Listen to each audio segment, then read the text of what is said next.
What's up, party people and magic makers? Destiny here on this magical Monday. If you're in Colorado, we got some snow. Not a whole heck of a lot, but less than what was called for in the weather.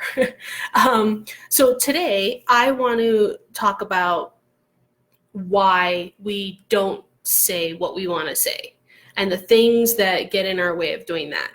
And a part of it is how we were raised as kids. And so I don't know about you, but I certainly wasn't taught to trust myself or to listen to myself. My parents weren't bad parents at all. It's just that wasn't a part of the school curriculum, right? Kind of like credit cards and finances and those kind of things either.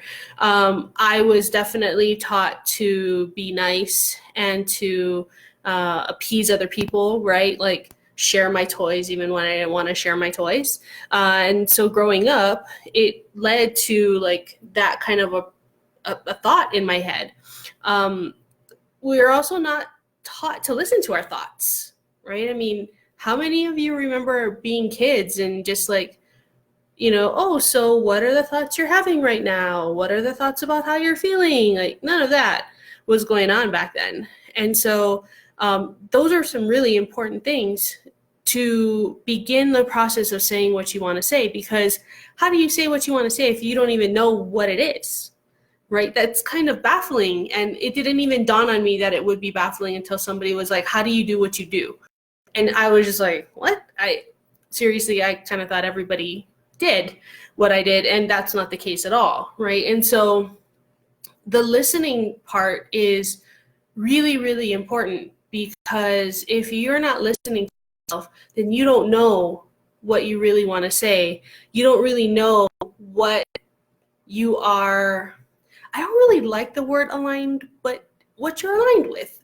Like what is truly you and what is what other people told you were, right? Like just think about that for a moment. When you were growing up, was there something that you really, really wanted to do and then you were told, oh, you're not good at that, or oh no, you shouldn't do it, or whatever you were told, and then you stopped, but you really, really enjoyed doing it and it made you smile, it made you laugh, and you had a lot of fun, right? Like that's the kind of stuff that we're looking for. We're looking for the kind of stuff that you're just like, you don't want to stop doing it because it just fills you up, right? And a lot of times we're not listening to ourselves to figure out what that is. And so we get told what that is, right? For a long time, I worked in corporate because people were like, oh, you're so good at it.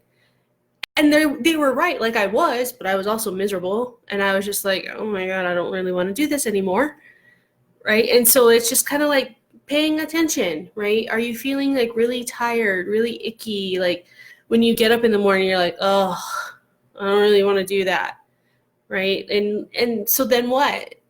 Like, what if you listen to that, right? And then the way you listen, I don't know about you, but my thoughts are kind of like a movie, like I'm watching a movie screen. So I'll see pictures of things, and then I'll hear like a voiceover, I guess you could call it. And it's like a conversation is going on in my head. And sometimes, if you pay close attention, I will actually act out the conversation going on in my head. But then I realize that not everybody hears their thoughts that way. Some people see their thoughts and they see words, kind of like subtitles on the movie, right? And some people just see pictures. They just see like, do you remember those books that people would draw in the corner? When you flip it, it would make like a little cartoon. Like you just kind of flip the pages and then like you would see this cartoon. Some people think like that. They think in pictures, right? And so it's like paying attention to the way that you think and how you think, and then like being very cautious that like that's the thing. That's what's really going on for you right now. And then what? And just trusting that. So I've started listening to what my little conversation is in my head while I drive, right? And it seems so simple. I have 3 different ways to get down to Denver from northern Colorado. And so I'm like, okay, which one should we take, right? 25, 85, Kersey Road, which one? And I go and I take that one. And then even just changing lanes, right? Like, am I going to go around this slow car? Or am I going to wait? Like, just paying attention and listening to it really builds that trust in yourself.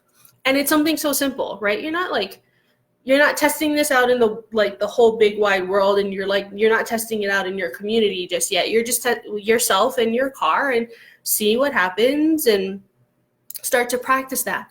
Because I see a lot of people attempt to listen to themselves in a big huge group that's talking, and I'm like, how do you even hear what you're saying? How do you even stop to see what's going on for you?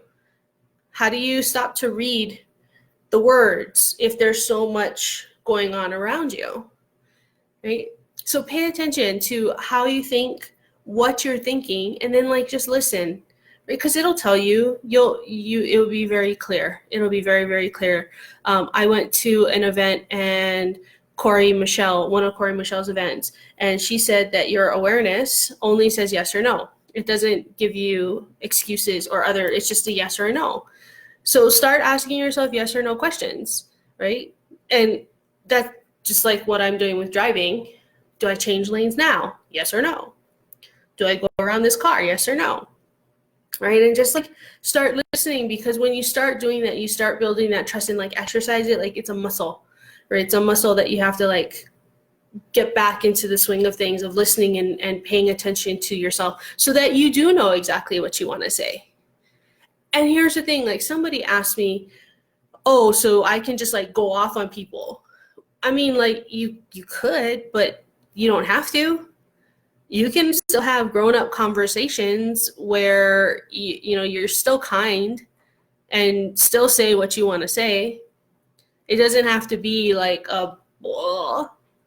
I mean, there are some cases where that could work, but really, it doesn't have to look that way.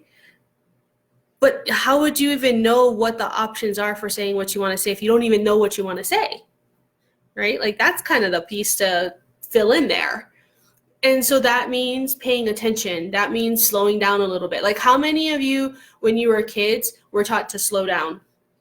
I certainly wasn't, right? We had to get ready for school, drive to school, go to school, after school program, homework, dinner, some play outside, bath, sleep, right? So there was always something throughout the day. Sometimes we had soccer, sometimes we didn't.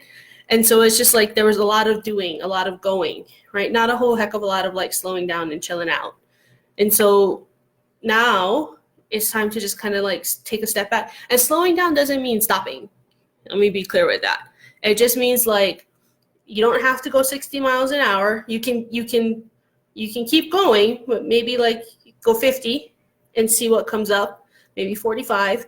And here's the thing, the more often you slow down, the quicker your thoughts will come to you. The quicker you'll be able to be oh, got it. And so once you get it, it doesn't take as long for you to do it again the next time, right? So start listening and start paying attention to what's going on for you. Even the itty bitty shitty committee, right? What is it saying? Because if you can hear what it's saying and what it's telling you, you can trace it back to when that started and start cleaning that bullshit up. And then that way you can say what you want to say, because you deserve to, right? I would love to hear what's the thoughts going on up here. What did it take for you to listen? And then what did it say when you did listen? That would be pretty cool. All right. So until next week, peace.